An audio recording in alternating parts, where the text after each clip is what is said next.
the settings for this demonstration, we're in Park M1, M2, and M3. Got sensitivity on 20, and we're in the age discrimination pattern. And I have the iron filter on 1, lowest setting. And I've got the iron volume turned all the way up. When I say the iron's all the way up, I mean the iron volume. Okay, this video is for Liam from History Revisited. I'm going to show the Legend 2 in Park, and I'm going to use M1, M2, and M3 for this comparison. I've got dirt from Arizona, dirt from my backyard here in Colorado, in Denver, and then dirt from the mountains of Colorado near Leadville. What I'm going to show here is why I use M1 and M2 and I don't use M3 for testing in high magnetite. You mentioned on several of your videos that you can't ground balance over magnetite. Well, there is something to that, but it can be done. And M1 and M2 ground balance a whole lot better than M3 in my dirt. So let's go through this. Here, I'm going to use this sample and this sample mostly because they both ground balance at the same ground balance point, roughly.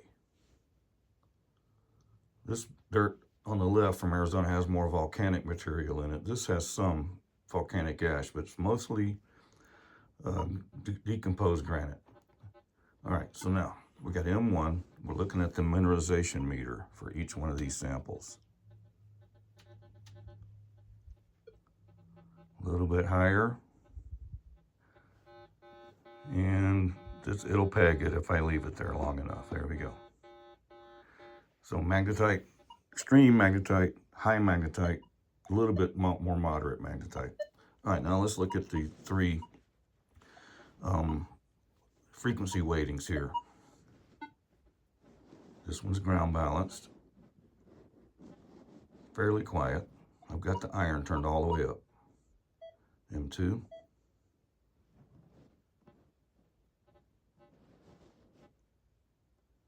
And M3.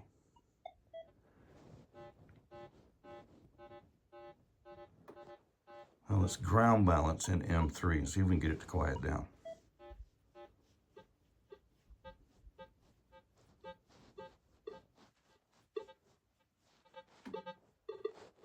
It just will not quiet down.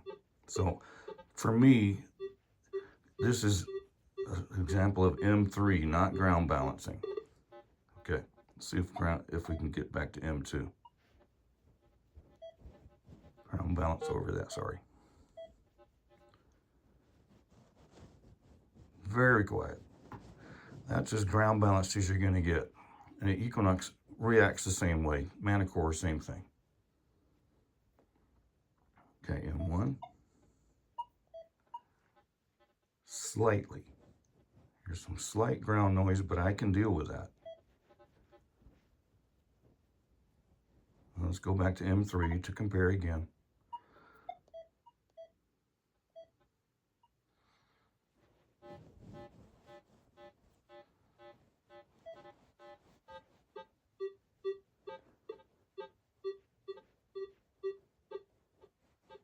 Okay, good.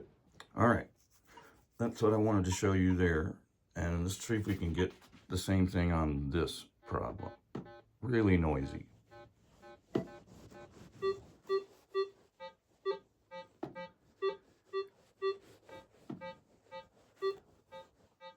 And let's try M2.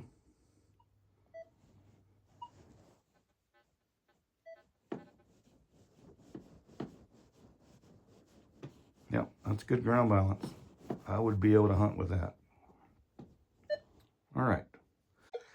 All right, Liam, this is a little, hopefully we'll have this metal detector. I've got it's set on A3, so if it hits a target, it should light up and give us a target ID. I'm assuming that means it gives us that the object is creating a phase shift.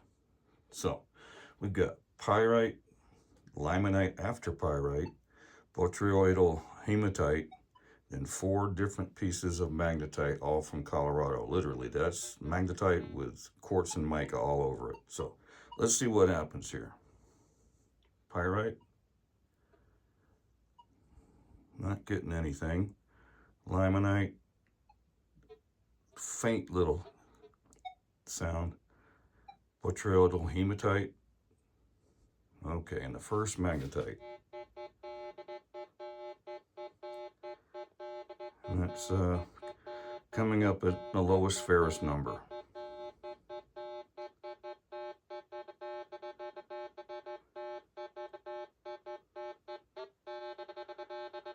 And this big one is going to go all over the place. This next one is like detecting on a piece of sheet metal. Yeah, it's an amazing piece of magnetite. And some places in Colorado, when the magnetite is this big, and even this big, it is kind of like detecting on sheet metal. And the one specimen of dirt sample I had on this end from Leadville, Colorado, basically that's a pulse induction area.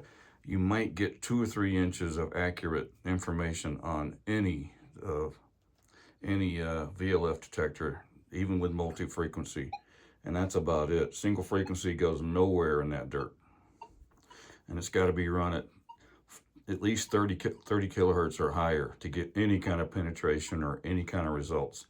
Target ID is out the window after about 3 inches. Anyway, hope this helps.